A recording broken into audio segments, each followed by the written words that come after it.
सिद्धांत का और जो हमें समझने योग्य है। तो जैसे कि हम देखें तो इसमें जो दो शब्द आए हुए हैं, जैसे हम पतिच्च और समुत्पाद, ऐसे दो शब्दों का इसमें उल्लेख है। तो दोनों शब्दों का जब हम शब्दशः अर्थ लगाने की कोशिश करते हैं तो हमने ये पाया कि पतित्य मतलब होता है किसी वस्तु के उपस्थित होने से, मतलब कोई वस्तु है उसके उपस्थित होने से इसका मतलब है। और समुत्पाद, तो जैसे देखा होगा कि आपने ये अर्थ सुना ही होगा, ये शब्द जाना ही होगा, समुत्पाद। उत्पाद यानी होता है उत्पन्न होने वाला, यानी ऐसी कोई वस्तु है जिनके कारण से कोई चीजें उत्पन्न हो जाती हैं, उसी को यह पतित्व समुत्पाद कहते हैं। मतलब किसी वस्तु के उपस्थित होने से किसी अन्य वस्तु की उत्पत्ति, मतलब एक के कारण दूसरे चीजों की उत्पत्ति हो जाना, उसे ही हम पतित्व समुत्पाद के नाम से जानते हैं। और यह एक बड़ा महत्वपूर्ण सिद्धांत है और इस सिद्धांत को दुनिया में बड़ा महत्वपूर्ण स्थान दिया जाता है। तो तथागत गौतम बुद्ध की उस देशना में महानिदान सूत्र में इसका वर्णन किया गया है और यह दिग्निकाय के अंतर्गत आता है, जो कि बहुत ही महत्वपूर्ण सिद्धांत है। अब समझने की दृष्टि से बहुत जल्दी इसको समझा नहीं जाता है, लेकिन फिर भी यदि हमने प्रयास किए तो इसे हम लोग आसानी के साथ समझ सकते हैं और वो समझकर जो है इसका इम्प्लीमेंट किया जा सकता है, जो बहुत ही महत्वपूर्ण है।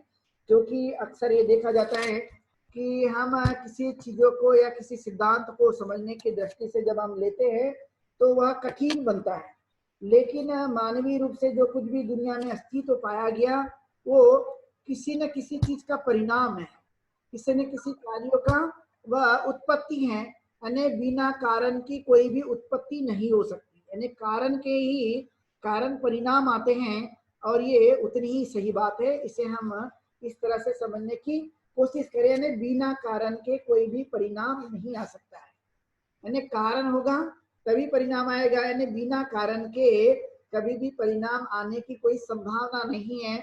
और इसलिए कहा जाता है किसी वस्तु के कारण ही वह किसी चीज की उत्पत्ति हो जाती है, यानी बिना कारण के कोई परिणाम आने की कोई संभावना नहीं हो सकती है। यानी कारण है इसलिए परिणाम है। और इसलिए तथागत गौतम बुद्ध ने जो 4 आर्य सत्य की जो देशना दी है वो बड़ी महत्वपूर्ण है। उसे हमें समझकर इस पतित्व समुत्पाद को आसानी से समझा जा सकता है। जैसे कि हम देखते हैं कि दुख है तो दुख का कारण है और दुख का निरोध है और दुख का निरोध का उपाय है। इस तरह का यह सिद्धांत है कि कोई ना कोई कारण जरूर है, यानी दुख है तो दुख का कोई ना कोई कारण होना, यानी बिना कारण के दुख उत्पन्न नहीं हो सकता है, यानी वह कारण के कारण ही वह दुख उत्पन्न हुआ।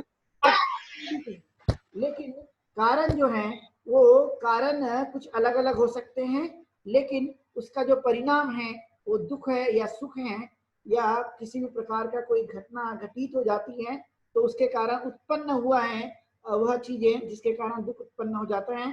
तो ऐसा कहा जाता है कि किसी वस्तु के कारण किसी चीज की उत्पत्ति हो जाती है, यानी एक कारण से दूसरे कारणों का उत्पन्न हो जाना, उसे ही हम कार्य कारण भाव के नाम से जानते हैं। तो जैसे कि आपने देखा होगा कि जो इंसान है वो इच्छा आकांक्षाओं पर भी टिका हुआ है, दूसरों पे आश्रित होता है, कई प्रकार की अपेक्षाएं होती है, नाना तरह के जो कुछ भी जीवन में अनेक चीजें उत्पन्न होती है। और ये उत्पन्न होने का कारण ही है कि एक पर निर्भर होने से दूसरे चीजों का जन्म हो जाता है, यानी जब हम किसी चीजों पर समझ रहे हैं तो उसके कारण ही वह चीजें उत्पन्न हो जाती हैं और उसे हमें समझने के लिए आसानी होगी कि जो उत्पन्न होता है उसे कार्य कहते हैं, यानी जो हमारे जीवन में उत्पन्न हो जाए उसे हम कार्य के रूप में जानते हैं। यानी जो उत्पन्न हुआ है तो उत्पन्न होने के कारण ही वह कार्य होता है और प्रत्येक कार्य का कोई ना कोई कारण जरूर है, यानी बिना कारण के या बिना परिणाम के कोई घटना घटित नहीं होती, यानी कोई ना कोई कारण जरूर होगा, उस कारण के कारण ही वह चीजें उत्पन्न हो जाती हैं। ये महत्वपूर्ण बातें हैं। तो आपने देखा कि मान लिया जाए गर्मी आ गई है, यदि हमें गर्मी लगे तो यह आसानी से हमने देखा कि हम लोग कूलर है या एसी है या पंखे की सहायता हम लोग लेने लगते हैं, ऑटोमेटिकली प्रोसेस है, वो आपको कुछ करने की जरूरत नहीं होती, वो ऑटोमेटिकली हम उस तरह का एक दिमाग में बातें उत्पन्न हो जाती, क्योंकि कारण है, तो कारण होने के कारण स्वाभाविक है कि उस तरह से नई चीजों को जन्म मिल जाता है, और वो जन्म लेने के कारण जो है किसी न किसी चीजों के कारण में उत्पन्न हुई चीजें हैं, और वो उत्पन्न होने के कारण ही इस तरह से हम लोग उस परिणाम को या कारण को हम समझ सकते हैं, जो बहुत ही जरूरी है। और कोई ना कोई प्रत्येक कारण का या कार्य का कोई ना कोई रीजन होगा, मतलब कोई ना कोई कारण है, और उस कारण का कोई ना कोई परिणाम भी सामने आने की संभावना पाई जाती है, जो बहुत महत्वपूर्ण है। यानी एक वस्तु के उपस्थित होने से किसी अन्य वस्तु की उत्पत्ति हो जाती है, मतलब एक वस्तु होगी तो उसके कारण कोई दूसरी वस्तु भी उत्पन्न हो जाती है, जब एक वस्तु नहीं होगी तो उसके कारण कोई दूसरी वस्तु उत्पन्न नहीं हो सकती है, और इसलिए एक वस्तु का उत्पन्न होने का कारण ही है कि दूसरी वस्तु जो है वह आसानी से उत्पन्न हो जाती है, एक खास महत्वपूर्ण बात है। और एक यदि हम एग्जाम्पल लेते हैं, उदाहरण के लिए समझे, पहले उदाहरण के तौर पे हम समझने की कोशिश करते हैं। तो मान लिया जाए हमने देखा है मटके को, जब मटका है तो मटका एक कार्य है और कुम्हार उसका कारण है। जैसे आपने देखा ही होगा कि मटका जो है, ये मटका जो है एक कार्य है और कुम्हार उसका कारण है, और ये मटका यानी कार्य है और कुम्हार उसका कारण है। तो इस तरह से हम समझ सकते हैं कि एक मटका बनाने वाला जो कुम्हार होता है वो कारण है, लेकिन जो मटका है उसका वो कार्य है। तो ये खास महत्वपूर्ण बात है कि हम इस तरह से इसको समझ सकते हैं कि कुम्हार के कारण ही यह मटका निर्माण हुआ है। यदि मान लिया जाए कुम्हार नहीं होता तो मटके की उत्पत्ति होना मुश्किल है, मटका का होना संभव नहीं हो सकता है, और इसलिए ये बहुत ही महत्वपूर्ण है। फिर हमें और एक एग्जाम्पल ले सकते हैं जिसको समझने की दृष्टि से वो सहायता होगी। तो मान लिया जाए कोई बढ़ई है, तो बढ़ई एक कारण है, और ये बढ़ई जब एक कारण है तो कार्य उसका टेबल होगा। जैसे हमने देखा है कि टेबल है तो टेबल एक कार्य हो जाता है, और वो जो बना हुआ है वो बढ़ई के कारण है, तो बढ़ई उसका कारण है और टेबल उसका कार्य है। यानी मान लिया जाए कि यदि बढ़ई नहीं होता तो कारपेंटर नहीं होता तो समझ लीजिए कि टेबल का बनना मुश्किल हो जाता है, और इसलिए टेबल की उत्पत्ति जो है वो कारपेंटर की वजह से है और बढ़ई की वजह से है। यदि बढ़ई नहीं होता तो टेबल का निर्माण नहीं किया जा सकता, और इसलिए कहा जाता है कि जो बढ़ई है ये कारण है और कार्य हो गया उसका टेबल। तो इस तरह का जो कुछ भी अस्तित्व है उसे हमें समझने पर जोर देने की कोशिश करना चाहिए, जो कार्य कारण भाव है जिसे हम पटित्त समुत्पाद कहते हैं। तो ये खास महत्वपूर्ण है और इसे हमें समझने की कोशिश करनी चाहिए, जो बहुत ही जरूरी है। फिर और एक एग्जाम्पल से हम समझ सकते हैं, जैसे हमने देखा है कि आभूषण होते हैं, गहना जिसे हम कहते हैं आभूषण गहना, तो गहना यह कार्य है लेकिन कारण उसका सुनार है, यानी मतलब सुनार नहीं होता तो गहना या आभूषण को नहीं बनाया जा सकता था, और इसलिए गहना यह कार्य है और सुनार जो है वह एक प्रकार से कारण है। और ये बड़ी महत्वपूर्ण बात है कि एक वस्तु के कारण दूसरी वस्तु ऑटोमेटिकली निर्माण हो जाती है, और निर्माण के कारण वो कहीं ना कहीं उसका परिणाम आता है। और इसलिए ये एक प्रकार से जो जीवन में अनेक प्रकार की जो घटना हमें घटी होते हुए दिखाई देती है, चाहे वह मनुष्य से संबंधित, चाहे वह मनुष्य से के अलावा भी कोई चीजें संबंधित हो, तो आपने देखा हो कि पूरी दुनिया जो है ये कारण का और कोई ना कोई चीजों का परिणाम है। यानी जैसी की वैसी दुनिया एज इट इज बनकर तैयार नहीं हुई, बल्कि धीरे धीरे धीरे जो है उसका विकास हुआ है, और विकास होने के कारण वह हमें आज वर्तमान में दिखाई देने वाली चीज है। और इसलिए हमने देखा है कि तथागत गौतम बुद्ध ने इस कार्य कारण सिद्धांत को, जिसे हम पटित्त समुत्पाद कहते हैं, इसे उन्होंने बताने की कोशिश की, समझाने की कोशिश की कि कारण के कारण जो है कोई ना कोई उत्पत्ति होगी, और उत्पत्ति के कारण ही कारण होगा, और ये एक दूसरे के ऊपर में निर्भर बनते चले जाएंगे, और जैसे जैसे कारण बंद हो जाएगा तो उत्पत्ति बंद हो जाएगी, और जब उत्पत्ति बंद होगी तो ऑटोमेटिकली कारण भी परिणाम नहीं देगा। तो ये हमें समझने की आवश्यकता है, और इस समझने की आवश्यकता के आधार पे हमें उस जीवन को जीने के लिए हमने प्रयत्नशील होना चाहिए। तो ऐसा कहा जाता है कि बिना कारण के कार्य उत्पन्न नहीं होता, यानी कोई भी कार्य जो है वो बिना कारण के कभी भी उत्पन्न नहीं हो सकता। मतलब कारण, कार्य की परिणति ही कारण है और कारण की परिणति ही कार्य है। मतलब यह एक दूसरे पर एक श्रृंखला के रूप में यह कार्य करता है और वह एक दूसरे पर एक प्रकार से डिपेंडेंट है, वह एक दूसरे पर आश्रित है और उस आश्रित होने के कारण वो कहीं ना कहीं हमें दिखाई देता है। तो और एक उदाहरण के तौर पे हम इसे और समझ सकते हैं। तो जैसे हमने देखा कि कोई दीपक है, जब हम दीपक हैं तो उसमें लो उत्पन्न हो जाती है, तो लो जो है ये कार्य है और दीपक उसका कारण है। यानी दीपक है तो दीपक यानी जिसे हम लैंप कहते हैं ये कारण है और कार्य मतलब यह लौ है। तो इस तरह का उत्पन्न हो जाता है और यह इसको पाली में जिस तरह से कहा जाता है वो हमें समझने की दृष्टि से बहुत ही महत्वपूर्ण होगा कि अस्मिन सति इदं भवति।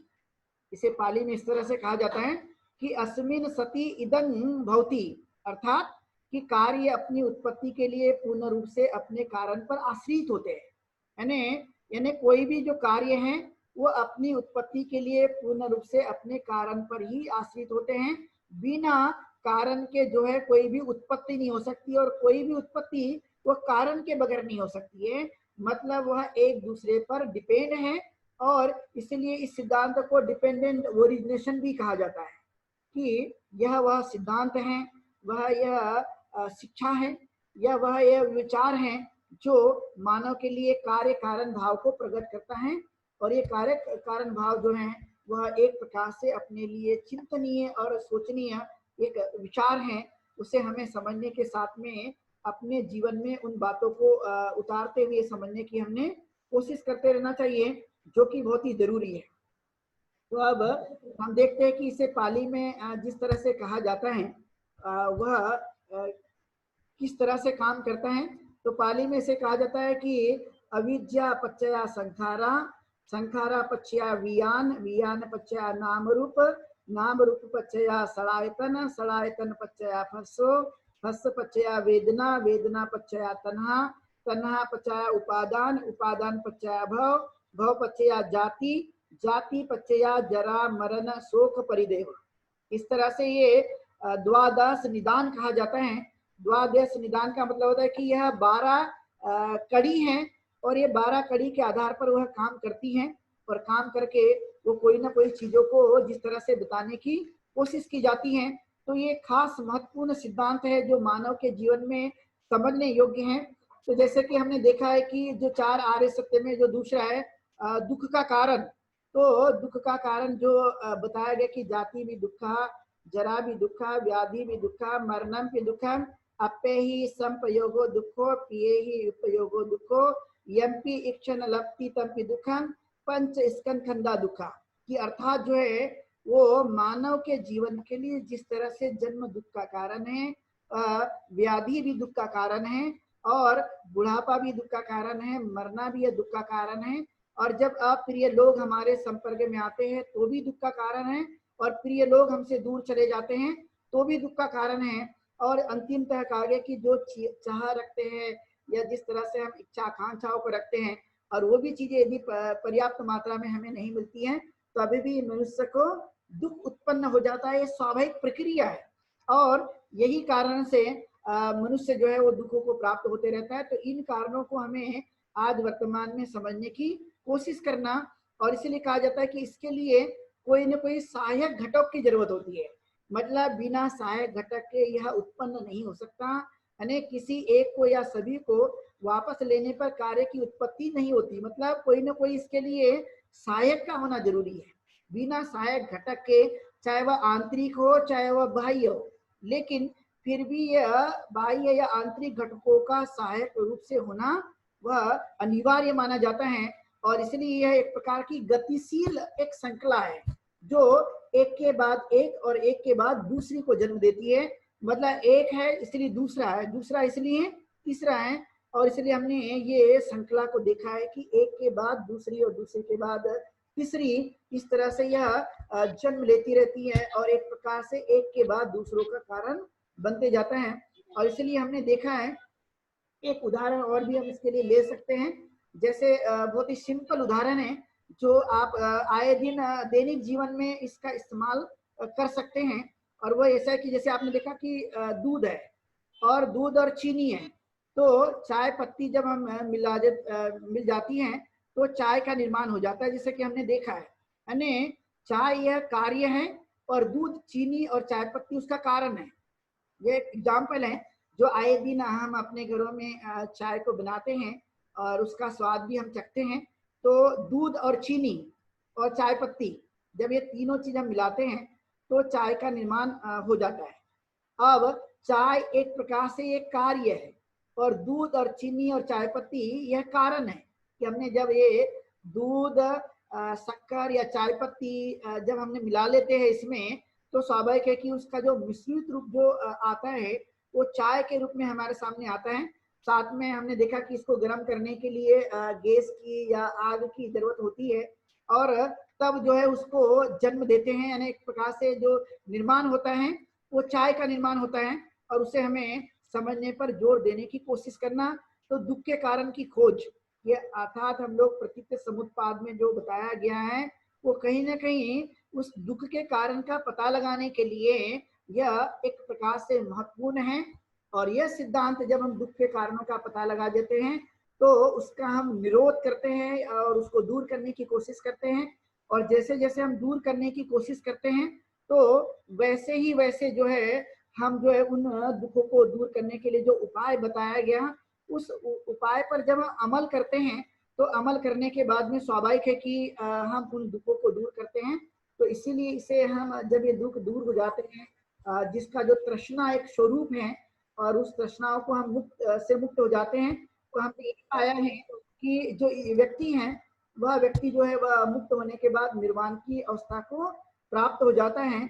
और इस तरह का एक दुखों से मुक्त होने की जो श्रृंखला है वो इस तरह से काम एक प्रकार से वह इस तरह से काम करती है। तो द्वादश निदान में हम लोग देखेंगे कि ऐसी कौन सी चीजें हैं जिसके कारण यह चीजें उत्पन्न होते रहती है। और मान लिया जाए इसका निषेध कर दिया गया तो निषेध करने के बाद में क्या यह चीजें उत्पन्न होती है भी या नहीं होती है। यदि होती होगी तो हम इन चीजों को जानकर समझकर जो है वह इन चीजों को हम अमल में ला सकते हैं। और इसलिए इसे थोड़ा हम ठीक सीधा और उल्टा हम समझने की कोशिश करते हैं। तो पहले जैसे कि हमने देखा है कि जब हम सीधा लेते हैं इसे तो इसमें सबसे पहले जो आता है वो अविद्या आता है। अविद्या है तो अविद्या है तो इसके कारण ही संस्कार उत्पन्न हो जाते हैं और संस्कार के कारण ही विज्ञान निर्माण हो जाता है और विज्ञान के कारण ही नाम रूप निर्माण हो जाता है और नाम रूप के कारण ही सड़ायतन निर्माण हो जाता है और सड़ायतन के बाद में स्पर्श निर्माण होता है और स्पर्श के कारण ही वेदना निर्माण हो जाती है और वेदना के कारण तृष्णा उत्पन्न हो जाती है और तृष्णा के कारण उपादान हो जाता है और उपादान के कारण ही भव होता है और भव के कारण ही जाति और जाति से ही फिर जरा मरण, जरा मतलब होता है जन्म और मरण यानी मृत्यु को प्राप्त हो जाता है। तो इस तरह से ये एक प्रकार से सीधा है कि हम इसे सीधे रूप में समझने की कोशिश करें, इसको हम इस तरह समझेंगे। अब इसका जब हम उल्टा लेते हैं तो उल्टा लेने के बाद में हमने ये पाया कि जरा मरण मतलब मृत्यु के बाद जन्म। तो जन्म के बाद जिसे हम जाति कहते हैं, जन्म हो गया तो फिर होने की इच्छा जिसे हम भाव कहते हैं, फिर उपादान फिर से और फिर तृष्णा और तृष्णा के बाद में वेदना और वेदना के बाद में स्पर्श और स्पर्श के बाद में सड़ायतन और फिर नाम रूप के बाद में विज्ञान और विज्ञान के बाद संस्कार और फिर अविद्या। तो इस तरह से जो है वह काम करते चले जाता है और काम करते चले जाने के बाद में यह सिद्धांत बहुत ही महत्वपूर्ण है अपने जीवन काल में समझने की दृष्टि से। तो अब इनका हम लोग एक प्रकार से अर्थ समझने की कोशिश करते हैं कि ये किस तरह से काम करता है। तो हमने देखा कि जैसे कि अविद्या है तो अविद्या मतलब ज्ञान का अभाव, मतलब जब व्यक्ति जो है वो चार आर्य सत्य को जान नहीं पाता और दुख के मूल स्रोतों को वह जान नहीं पाता है तो एक प्रकार से ज्ञान का अभाव पाया जाता है। और ये ज्ञान के अभाव के कारण ही जिसे हम अविद्या कहते हैं, अविद्या ये पाली शब्द है और ये पाली शब्द से ही उत्पन्न होने वाली चीज है जिसको हम कहते हैं कि अविद्या मतलब ज्ञान के अभाव वाला जो कुछ भी मानव का जीवन है, वो जीवन, और उस जीवन में हम लोग एक प्रकार से संस्कार का पूरी तरह से जो कुछ भी जिसके कारण अविद्या के कारण ही फिर संस्कार निर्माण हो जाते हैं कि हम जो कुछ भी अपना जीवन है वो अविद्या की वजह से ही वह अपने कार्य की गति को करने के लिए हम लोग आगे बढ़ते हैं। और इसलिए जब अविद्या होती है तो हमें जीवन काल में उन चीजों का ज्ञान नहीं हो पाता, और इसलिए नाना प्रकार के जो कुछ भी दुख उत्पन्न हो जाते हैं मानव के जीवन में, वो उसका जो हेतु है, उसका जो मूल स्रोत है, वो एक प्रकार से अविद्या है। और इसलिए आज लोकल के समय में भी या आधुनिक काल में भी जब हम इस पर बातचीत करने की कोशिश करते हैं तो हमने ये पाने की कोशिश की है कि ज्ञान के अभाव के कारण मनुष्य जो है अनेक प्रकार के दुखों को जन्म देते रहता है। लेकिन जैसे जैसे ज्ञान में वृद्धि होती है, जैसे जैसे हम उन मूल स्रोतों को जानने लगते हैं कि जिनके कारण ये दुख निर्माण हो जाता है, तो उनके कारणों को हम जानते हुए समझते हुए हम लोग उसे दूर करने की कोशिश करते हैं। तो ये खास महत्वपूर्ण बातें हैं। तो इसे हमें समझना है कि अविद्या, अब हम ये जानते हैं कि संस्कार उत्पन्न हो जाते हैं जब हम लोग अविद्या का जो मानव के जीवन में यदि ये इस्तेमाल होते रहता है या इसका हम दैनिक जीवन में और भी इसे बढ़ाते रहते हैं, तो बढ़ाने की वजह से ऐसा होता है कि यह जन्म देता है संस्कार को। और ये संस्कार को जब जन्म देता है तो स्वाभाविक है कि जो हमारी चेतना है वो चेतना में इसका काफी असर होता है और वह मूल रूप में अपने काम करने की कोशिश करते रहते हैं। और इसीलिए कई बार आपने देखा हो कि जब हम जन्म लेते हैं तो कई बार इन संस्कारों का अपने जीवन काल में प्रभाव होते रहता है, और प्रभाव की वजह से उन संस्कारों के आधार पर अपने कार्यों को हम करने की कोशिश करते हैं। और यही संस्कार जो है वो हमारा चेतना बन जाता है, यानी जो चेतना है ये अपने हिसाब से काम करना शुरू कर देती है। तो इन मूलभूत तत्वों को समझकर जो है वो किस तरह से हम अपने उन काम को करते हैं, और वह काम जो है हमारा चलते रहता है। और फिर इसके कारण जो चेतना है वो चेतना के कारण ही जब अस्तित्व में आता है तो नाम रूप होता है। तो जैसे आपने देखा होगा कि जो नाम है और रूप है, जैसे हमने बहुत ही विस्तृत इसे देशना के माध्यम से समझने की कोशिश की है। तो नाम मतलब हमारा मन, और रूप यानी मतलब दिखने वाला शरीर जो है। तो यह एक प्रकार से जब शरीर और मन हमारे पास मिलता है तो हमने ये देखा है कि इसके पास 6 आयतन होते हैं, यानी उसी के कारण जो है 6 आयतन का जन्म होता है, यानी 6 आयतन अस्तित्व में आते हैं। और ये 6 आयतन मतलब हमारे पास में 6 इंद्रियां होती है। हमने जैसे कि देखा है कि 6 इंद्रियों के अलग अलग कार्य होते हैं। तो 5 इंद्रियां जैसे कि शरीर में होती है, शरीर के अंगों में पाई जाती है, और उसमें जो शरीर से ही संबंधित हैं, लेकिन उसे हम मन कहते हैं।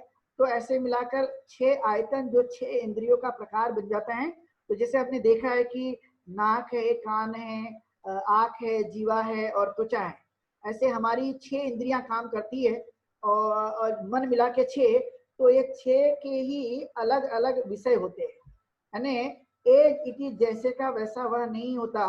वो अलग अलग इंद्रियों के अलग अलग विषय हैं, और उस आधार पे वह काम करने की कोशिश करते हैं। और उसी के बाद में हमने देखा है कि इन कारणों से ही स्पर्श का जन्म हो जाता है। और जब ये स्पर्श होता है तो ये स्पर्श जो है हम अनुभव लेते रहते हैं, हम उसको समझने की कोशिश करते रहते हैं कि ये अवस्था जो है वह किस तरह से काम करती है। और इसी का जो रूप होता है, परिवर्तित रूप, जो वह स्पर्श के माध्यम से वो वेदना में तब्दील हो जाता है। और वेदना जो है वह हम लोग लेते रहते हैं। तो जैसे कि हमने वेदना भी देखी कि वह 3 तरह की होती है, सुखद है, दुखद है, और सुखद और अदुखद यह वेदना है। और इस तरह से वह काम होती है। और जब वेदना होती है तो जैसे कि हमारी जो इंद्रियां हैं वो अक्सर वो अपने विषय का सुख लेने की कोशिश करती है, बार बार बार बार जब जो है वह सुख लेने के लिए वह प्रेरित होते रहती है, और सुख के उसके लिए प्राप्त करने के लिए वह निरंतर जो है प्रयासरत रहती है। तो ये सुख जब बार बार जब हमारी इंद्रियां डिमांड करने लगती हैं तो उस इंद्रियों के माध्यम से हमने देखा है कि तृष्णा उत्पन्न हो जाती है। जैसे कि लोभ उत्पन्न हो गया, दोष उत्पन्न हो गया और मोह उत्पन्न हो जाता है। एक स्वाभाविक प्रक्रिया है वो जीवन काल में कि इंद्रियां जब हमारी सुख लेने लगती है, और वो इंद्रियां जो है अपने ही माध्यम से डिमांड करती है कि भाई हमें चाहिए, मुझे भी चाहिए, मुझे भी चाहिए, की जो भावना होती है वह उत्पन्न हो जाती है। और इसलिए वह वस्तु के कारण यानी तृष्णा के ही कारण फिर उपादान उत्पन्न हो जाता है। यानी उपादान का मतलब कि हमें उन चीजों से आसक्ति निर्माण हो जाती है, और आसक्ति यानी पूरी जगत में जो कुछ भी वस्तुएं होगी उस वस्तुओं से हमारे एक प्रकार से मोह उत्पन्न हो जाता है, आसक्ति उत्पन्न हो जाती है। और जैसे ही आसक्ति उत्पन्न हो जाती है और मोह उत्पन्न हो जाता है, तभी जो है एक प्रकार से भव उत्पन्न हो जाता है। यानी भव मतलब अधिकतर हम ये मानते हैं कि ये संसार है, लेकिन इसका मीनिंग यहाँ पर उस तरह से नहीं है। जैसे आपने भव सागर पार हो जाना, ऐसा आपने बहुत ज्यादा इस शब्द का अर्थ सुना ही होगा और इसका ज्यादा इस्तेमाल किया जाता है। लेकिन भव का यहाँ जो मतलब है वो होना, कि जब हमारी इंद्रियां आसक्ति के आधार पर वह डिमांड करने लगती है, उसे हम बार बार करने की आसक्ति निर्माण हो जाती है, तो उसके कारण जो है फिर वह होने की भावना उत्पन्न हो जाती है। और ये होने की भावना जैसे जैसे उत्पन्न हो जाती है, तो वैसे वैसे जो है मानव उन चीजों की तरफ में आसक्त हो जाता है और पुनः फिर से आने की संकल्पना बन जाती है। क्योंकि यहाँ पर जो कुछ भी जो भावनाएं हैं वो भावना बहुत ही स्ट्रांग बनती है, बहुत मजबूत हो जाती है, और वो मजबूत होने की वजह से बार बार जो उत्पन्न होने लगती है, तो उसी को हम भाव कहते हैं। और भाव यानी होने की इच्छा उत्पन्न हो जाती है। और ये इसी से जब होने की इच्छा उत्पन्न हो जाती है, तो हमने ये देखा कि जैसे जैसे ये होने की इच्छा उत्पन्न हो जाए, तो वैसा ही व्यक्ति के जीवन में जन्म की भावना उत्पन्न हो जाती है। यानी जिसे हम जाति कहते हैं, ये जाति पाली शब्द है, और ये जन्म की भावना उत्पन्न हो, मतलब जन्म होने की संभावना पाई जाती है। अब जब जन्म हो जाता है, तो फिर हमने देखा है कि कोई भी यदि आदमी जन्म के रूप में अस्तित्व में आए, तो आने के बाद में वह व्यक्ति जो है एक प्रकार से जन्म के बाद में उसे व्याधि मतलब और बीमारी के साथ में जो है उसको बुढ़ा भी होगा, और साथ में मृत्यु को भी प्राप्त होगा, यानी जिसे हम जरा मरण कहते हैं। यानी बुढ़ापा भी आएगा और मृत्यु को प्राप्त भी होगा, ये स्वाभाविक प्रक्रिया है। आप कोई व्यक्ति ये कह दे कि भाई मैं तो जन्मा हूँ लेकिन जन्मने के बाद में मैं कभी बूढ़ा नहीं होऊंगा, तो ये कभी संभव नहीं हो पाएगा, क्योंकि ये स्वाभाविक प्रक्रिया है कि जो कुछ भी व्यक्ति जन्म के रूप में आ जाता है, तो आने के बाद में उसे जो है व्याधि और बुढ़ापा और मृत्यु जो होना स्वाभाविक है। क्योंकि कारण है तो उत्पत्ति जरूर होगी, यानी स्वाभाविक प्रक्रिया है वो व्यक्ति के जीवन में, और इस तरह से वो भावना बनी रहती है। और बनने के कारण बहुत बार आपने देखा होगा कि इस तरह से मनुष्य का जीवन जो है वह चलते रहता है, और चलने की वजह से बहुत बार ये आपने महसूस किया होगा कि इस तरह की जो कुछ भी घटनाएं हैं वो मानव के जीवन में चलते रहती है। लेकिन यदि हमने अपने उन मूलभूत दुख के कारणों को जान लिया कि भाई जिन कारणों से दुख उत्पन्न होता है, अब उस कारणों को मैं जानकर अपने जीवन में उन चीजों को मैं उतारने की कोशिश करते रहूंगा, तो अब हमने सत्य जान लिया। तो जैसे हम सत्य जान लेते हैं, तब हमने ये देखा है कि बहुत सारी चीजें जो है मनुष्य के जीवन काल में वो होती नहीं है। जैसे मान लिया जाए मानव का जन्म हो गया, तो मानव के जन्म होने के कारण जो है जैसे कि व्याधि और बुढ़ापा और मृत्यु तो होने वाली है, ये स्वाभाविक प्रक्रिया है। इससे कोई भी व्यक्ति दुनिया का बच नहीं पाएगा, क्योंकि जो पहले जो कारण हुआ है, तो कारण की वजह से परिणाम भी आएगा। उत्पत्ति जो हुई है, तो उस उत्पत्ति जो पहले हमने कारण किया, तो उसका उत्पत्ति का जो प्रभाव है वो मानव के जीवन में होने की पूरी तरह से संभावना पाई जाएगी। तब ये हम ये समझने की कोशिश करें कि जब व्यक्ति के जीवन काल में ये सत्य है, और ये सत्य होने के कारण भी मनुष्य जो है वो जान नहीं पाता, समझ नहीं पाता। और बहुत बार ये आप लोगों ने महसूस किया होगा कि इन तथ्यों के आधार पर मानव जो है बहुत सारी चीजों में फंसा रहता है। फिर भी आपने देखा होगा, जानते हुए भी, समझते हुए भी उन चीजों को वह अपने दिमाग में सत्यता को जानते हुए भी प्रैक्टिस नहीं करता, उसे अपने जीवन काल में उतारने की कोशिश नहीं करता। तब आपने देखा होगा कि मानवीय रूप से व्यक्ति को जीते हुए अनेक प्रकार के दुखों का सामना करना पड़ता है। और जब अनेक प्रकार से दुखों का सामना करना पड़ता है, तो बहुत बार आपने ये महसूस किया होगा कि मनुष्य जो है अनेक प्रकार से दुखों का सामना करते हुए अपने जीवन को जीते रहता है। तो जीवन जो हमें मिला हुआ है तो ये उसी का परिणाम है कि जो अविद्या जहाँ से शुरू हुई, तो जन्म के बाद भी उस तरह की बातें शुरू हो जाती, जहाँ से हमने शुरू किया था वहीं पर हो जाती है शुरू। और फिर यदि हमने मान लिया एक चीजों का निषेध किया, उदाहरण के लिए समझे कि मान लिया जाए हमने अविद्या का निषेध कर दिया, तो उसके बाद संस्कार कोई बनने वाला नहीं। और यदि संस्कार का यदि हमने निषेध कर दिया तो कोई चेतना नहीं बनने वाली। जब चेतना नहीं बनेगा तो नाम रूप नहीं होगा, नाम रूप नहीं होगा तो 6 आयतन नहीं होंगे, और जब 6 आयतन नहीं होंगे तो फिर हमें स्पर्श नहीं होगा या सलायतन नहीं होगा, और जब सलायतन नहीं होगा तो फिर स्पर्श नहीं होगा, और जब स्पर्श का निषेध हो जाएगा तो स्वाभाविक है कि हमें वेदना नहीं होगी, और जब वेदना नहीं होगी तो तृष्णा उत्पन्न नहीं होगी, और जब तृष्णा नहीं होगी तो उपादान नहीं होगा, और जब उपादान नहीं होगा तो स्वाभाविक की भाव होने की प्रक्रिया नहीं होगी, और जब भाव नहीं होगा तो फिर इंसान का जन्म नहीं होगा। जब जन्म ही नहीं होगा तो व्याधि और बुढ़ापा और मृत्यु नहीं होगी।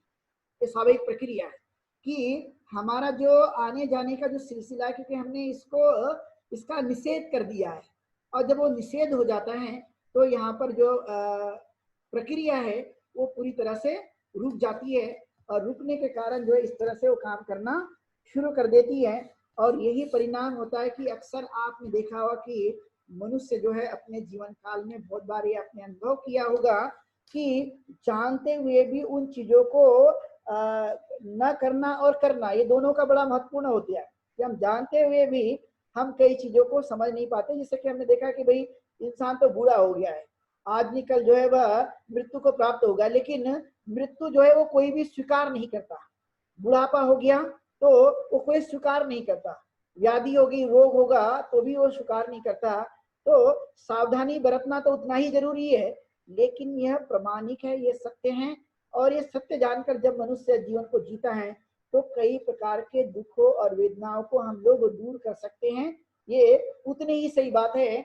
और जब हम सत्य को जान लिया, वेदना को हम समझ लिया, और ये तृष्णा को भी जान लिया, और जब हम तृष्णा पर निषेध लगा देते हैं तो उपादान नहीं होता, और वहीं पर हमें प्रीति और सुख उत्पन्न हो जाता है, आनंद उत्पन्न होता है। और इस तरह की जो भावनाएं हैं वो हमेशा अपने जीवन काल में चलते रहती है। अन्य अर्थात कारण के कारण ही उत्पत्ति होती है, जो बहुत महत्वपूर्ण बात है हमें समझने की दृष्टि से। और जैसे जैसे हम इन सिद्धांतों को समझते जाएंगे कि भाई कारण इस तरह का है तो उसकी उत्पत्ति है, और उत्पत्ति के कारण ही यह सामने आया हुआ परिणाम है। तो ये हमें इन चीजों को समझने की दृष्टि से हमें लेना है कि वर्तमान में जो कुछ भी अस्तित्व में आई हुई चीज है, वो चाहे वह अणु और परमाणु के रूप में हो, चाहे वह मनुष्य के रूप में हो, तो ये जो कुछ भी कार्य कारण भाव है, ये जो ओरिजिन ऑफ जिसे हम डिपेंडेंट ऑन ओरिजिन के नाम से भी जानते हैं, जिसे हम भव ये चक्र कहते हैं। और ये भव चक्र जो है इस तरह से काम करता है, मतलब 12 जिसे हम निदान कहते हैं, और ये 12 निदान जिसे हम अविद्या, संस्कार, विज्ञान और नाम रूप और 6 आयतन, और फिर सलायतन और स्पर्श, वेदना, तृष्णा, उपादान और भाव और जाति, और फिर इसी से जरा मरण जो प्रक्रिया है, ये बहुत ही महत्वपूर्ण प्रक्रिया है। इसे हमें समझने की कोशिश करना, और ये अपने जीवन में इस तरह कैसे हम इसे समझ सकते हैं, क्योंकि ये सत्यता है। और ये सत्यता हम ये परिणाम नहीं जान पाते कि भाई ये किसके कारण उत्पन्न हो गया है, क्यों हो गया। और जब इन कारणों को हम जान नहीं पाते तो वो कई अलग अलग शक्तियों की बातें हम लोग करते हैं, लेकिन ये जो ओरिजिन हुआ है, जो उत्पत्ति हुई है, ये हमारा ही अपना परिणाम होता है। और सारे कारण जो बहुत ही महत्वपूर्ण सिद्धांत हैं, तो इसे और भी हम लोग समझने की कोशिश करेंगे। लेकिन अब हम लेंगे एक ब्रेक, और सब लोगों को पुनः एक बार जुड़ना है। तो यह प्रतीक समुत्पाद का जो कुछ भी बचा हुआ हिस्सा है वो देशना के माध्यम से आप लोगों को पुनः समझाने की कोशिश करेंगे। तो यहीं पर हम लोग एक ब्रेक लेते हैं, पुनः आप लोगों एक बार रिज्वाइन होना है।